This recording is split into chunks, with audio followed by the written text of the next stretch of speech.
आजकल के बच्चों को सबसे ज़्यादा डर कौन से सब्जेक्ट को पढ़ने में लगता है, या आजकल के बच्चों को बिल्कुल भी इंटरेस्ट नहीं आ रहा है किस सब्जेक्ट को पढ़ने में? अगर ये सवाल पेरेंट्स से पूछूं तो सबका एक कॉमन आंसर होगा, वो होगा हिंदी। और हिंदी में भी खासकर जो हिंदी व्याकरण होता है वो बच्चों को बहुत टफ लगता है, क्योंकि कई बार शायद हम उन्हें सही तरीके से समझा नहीं पाते हैं। उसका एक रीज़न ये भी होता है कि सारे सब्जेक्ट्स वो इंग्लिश में पढ़ रहे हैं, हिंदी ही है जो वो हिंदी में पढ़ रहे हैं, तो हिंदी का पोर्शन अपने आप में बहुत कम हो जाता है, कम यूज़ होता है। इस कारण से उनका उस पर इंटरेस्ट डेवलप नहीं हो रहा है। लेकिन अगर हम हिंदी व्याकरण को इंटरेस्टिंग तरीके से पढ़ाएंगे तो शायद उनका इंटरेस्ट डेवलप हो जाए। Hello students, welcome back to my class. और हिंदी की क्लास में हिंदी व्याकरण की क्लासेस है, ताकि जब आपका व्याकरण में इंटरेस्ट आएगा तो आपको हिंदी भी अच्छी लगने लगेगी। तो आज हिंदी व्याकरण की क्लास है डे 1। और जब हम व्याकरण पढ़ते हैं तो सबसे पहले हमें भाषा और व्याकरण को समझना होता है। सिंपल सी बात है कि भाषा क्या होता है। भाषा हमारे लिए एक साधन होता है। अब यहाँ इंग्लिश वर्ड का यूज़ नहीं करेंगे, शुद्ध हिंदी में ही समझने की कोशिश करिए, क्योंकि आपसे कोई पूछेगा तो आपको बताना होगा भाषा क्या होती है। भाषा एक साधन होता है किस चीज़ का? जब हम अपनी बातों को किसी और को बताते हैं, समझाने की कोशिश करते हैं तो, और जब किसी और की बात को हम समझने की कोशिश करते हैं तो, दोनों ही तरह से जो हम अपनी बातों को एक्सप्रेस करते हैं, यानी अपने विचारों को व्यक्त करते हैं, जिन शब्दों का इस्तेमाल करते हैं, जिन वाक्यों का इस्तेमाल करते हैं, जो भी भाषा हमारे मुंह से निकल रही वो सब क्या है, जो भी ध्वनि निकल रही वो सब क्या है, भाषा है। तो बेसिकली भाषा क्या है? संचार का, विचारों को व्यक्त करने का एक साधन है, इसको कहते हैं भाषा। अब जैसे कि अभी हमारे और आपके बीच में संचार या विचार को व्यक्त करने का भाषा कौन सी है? हिंदी भाषा है।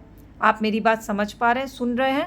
और जब आप मुझे अब कमेंट करके बताइएगा तो वो भी एक हिंदी भाषा होगी, लेकिन वो भाषा का दूसरा रूप होगा। कैसे? इसके लिए हमें चलना पड़ेगा भाषा के रूप पे। तो भाषा के दो रूप होते हैं, एक मौखिक और एक लिखित। मौखिक मतलब जब आप मुँह से कोई बात बोलते हो तो वो भाषा का कौन सा रूप है? वो मुँह से बोली गई भाषा को बोलते हैं मौखिक। जैसे कि अभी मैं अपनी बातों को आपको समझा रही हूँ, तो ये क्या है? ये एक मौखिक भाषा है। और जब आप वही बात जो आप समझे, नीचे मुझे वीडियो में कमेंट सेक्शन में बताइएगा कि मुझे आपको ये व्याकरण की क्लास कैसी लगी, लिख करके बताइएगा। तो वो क्या हो जाएगी? वो हो जाएगी लिखित भाषा। यानी कि भाषा के जिस रूप को आप मन के बात को लिख करके बताते हैं तो वो क्या हो जाती है? लिखित भाषा हो जाती है। इतनी लंबी लंबी डेफिनेशन याद करने की ज़रूरत नहीं है, बस कंसेप्ट समझने की ज़रूरत है। तो अगर आपसे कोई पूछे कि भाषा के कितने रूप होते तो आप क्या बताओगे? भाषा के दो रूप होते हैं, एक मौखिक और लिखित। लेकिन आपको पता है एक रूप और होता है, कभी ध्यान से देखिएगा।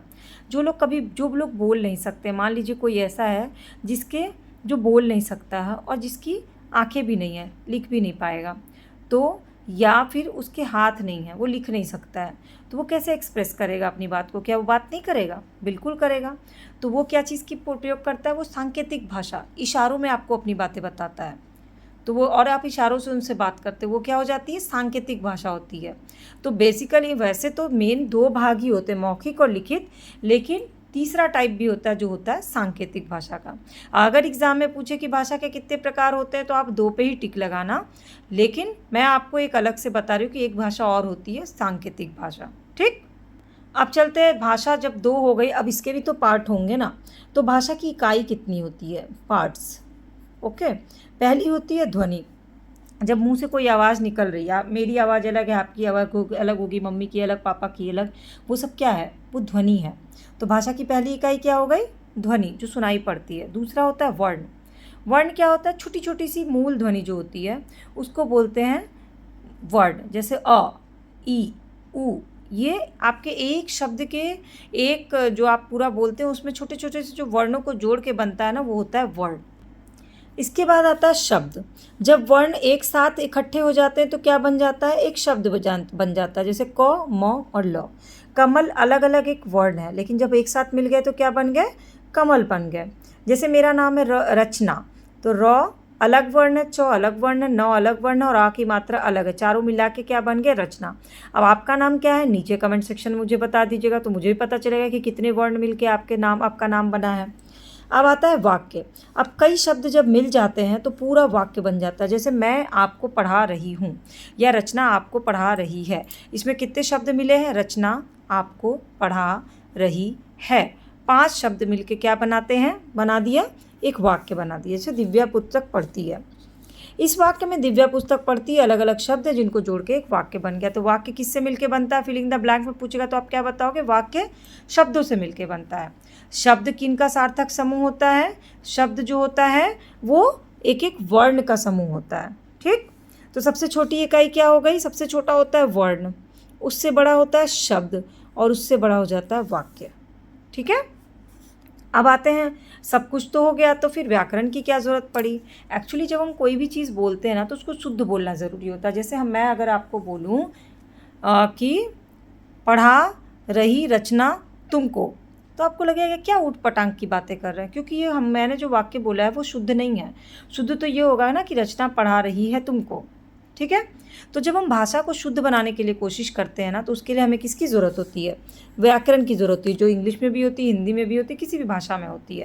तो बेसिकली जो भाषा को शुद्ध बनाता है उसको क्या कहते हैं, डैश में अगर आए तो आप क्या लिखोगे, व्याकरण कहते हैं। तो भाषा चाहे वो लिखने वाली भाषा हो, चाहे पढ़ने वाली हो, चाहे बोलने वाली हो, व्याकरण सभी पे लागू होता है। ठीक है, ये ध्यान रखिएगा, ऐसा नहीं कि सिर्फ लिखने की भाषा में व्याकरण का प्रयोग होता है। अब व्याकरण कितने तरह के होंगे, तो सबसे पहले होता है वर्ण के व्याकरण, वर्ण विचार, जिसमें आपका उच्चारण सही होना चाहिए। जैसे तुम पढ़ रहा है, ये उच्चारण सही नहीं है। दूसरा होता है शब्द विचार, जिसमें शब्दों का भेद, मेल सब एकदम सही होना चाहिए।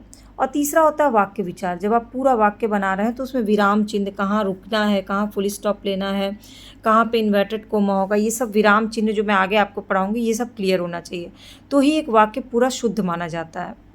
ठीक, तो ये 3 चीज़ पे आपको ध्यान रखना, कोई भी चीज़ बोलने, लिखने या पढ़ने में वर्ण सब सही हो, शब्द सही हो और फिर उसको मिला के वाक्य सही बने। तो अब सवाल उठता है कि क्या भाषा के बिना व्याकरण हो सकता है या व्याकरण के बिना भाषा, दोनों ही एक दूसरे के बिना अधूरे हैं। ना तो भाषा व्याकरण के बिना पूरी हो सकती है और ना ही व्याकरण भाषा के बिना पूरा हो सकता है। तो दोनों क्या है, एक दूसरे के पूरक है। यानी कि व्याकरण एक ऐसा शास्त्र है जिसके द्वारा हम शुद्ध बोलना और लिखना सीखते हैं। ये डैश में भी आ सकता है। अब आपसे सवाल है कि हिंदी हमारी कैसी भाषा है, राजभाषा या संपर्क भाषा। तो बेसिकली हिंदी जो है ना पूरे भारत में संपर्क भाषा के रूप में मानी जाती है, क्योंकि हम एक दूसरे से मैक्सिमम लोग ज़्यादातर बात किस भाषा में करते हैं, हिंदी में कहते हैं। और बाद में फिर हिंदी को भारत की राजभाषा का सम्मान मिला। राजभाषा याद रखिएगा, राष्ट्रभाषा नहीं है, ये राजभाषा है, क्योंकि भारत के जितने भी राज्य हैं ना वहाँ पे अलग अलग जगह पे अलग अलग बोली बोली जाती है। जैसे बिहार में बिहारी, पंजाब में पंजाबी, यूपी में भोजपुरी, छत्तीसगढ़ में छत्तीसगढ़ी, राजस्थान में राजस्थानी।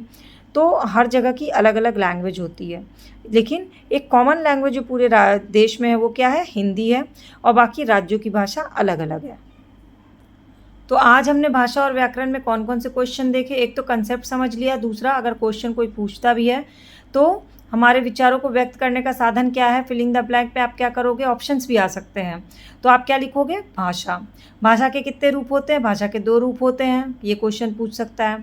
तीसरा, भाषा के जो 2 रूप है उनका नाम क्या है, तो आप क्या लिखोगे, मौखिक और लिखित भाषा। चौथा, भाषा की इकाइयाँ कितनी होती है, तो भाषा की 4 इकाई होती है। सबसे पहले मुँह से जो ध्वनि निकलती है, दूसरा वर्ण होते हैं, तीसरा शब्द होते हैं और शब्दों को मिला के बन जाता है व्याकरण, शब्दों को मिला के बनता है वाक्य। अब इसके बाद आता है कि वाक्य पूरा कब माना जाता है, जब उसमें व्याकरण ऐड हो जाता है।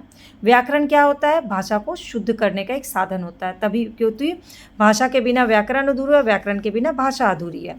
अब व्याकरण में कितने प्रकार के होते हैं, तो सबसे पहले वर्णों का व्याकरण होता है, शब्दों का व्याकरण होता है और वाक्यों का व्याकरण होता है। और हिंदी क्या है, हमारी राजभाषा है। ये कुछ क्वेश्चन है जो भाषा और व्याकरण से किसी भी ओलंपियाड में, किसी भी एग्ज़ाम में ज़रूर पूछे जाते हैं, तो आपको इसके लिए तैयार रहना होगा। बाकी अगर आप हिंदी ओलंपियाड की तैयारी कर रहे हैं तो रेगुलर बेसिस पे ये क्लासेस देखिए, आपकी हिंदी ओलंपियाड की तैयारी बहुत अच्छी हो जाएगी।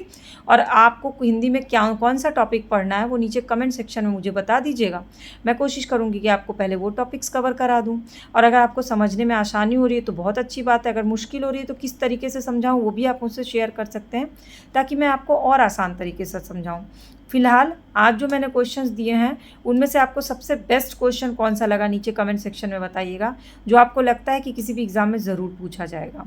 और नीचे अपना नाम भी ज़रूर लिखिएगा, ताकि मुझे पता चल जाए कि कौन है जिसने इतना बेस्ट क्वेश्चन निकाला है। ठीक है, और चैनल के सब्सक्राइब या फॉलो बटन को क्लिक कर लीजिएगा, बेल आइकन को प्रेस कर लीजिएगा, ताकि सारी क्लासेस की अपडेट फ्री ऑफ कॉस्ट मिल जाए। ओलंपियाड की ढेर सारी क्लासेस चैनल के प्लेलिस्ट पे अपलोडेड है। किड्स एजुकेशन करके एक प्लेलिस्ट है, उसमें आप चाहें तो उसमें जाके देख सकते हैं, सारे सब्जेक्ट्स के ओलंपियाड की क्लासेस अपलोडेड हैं।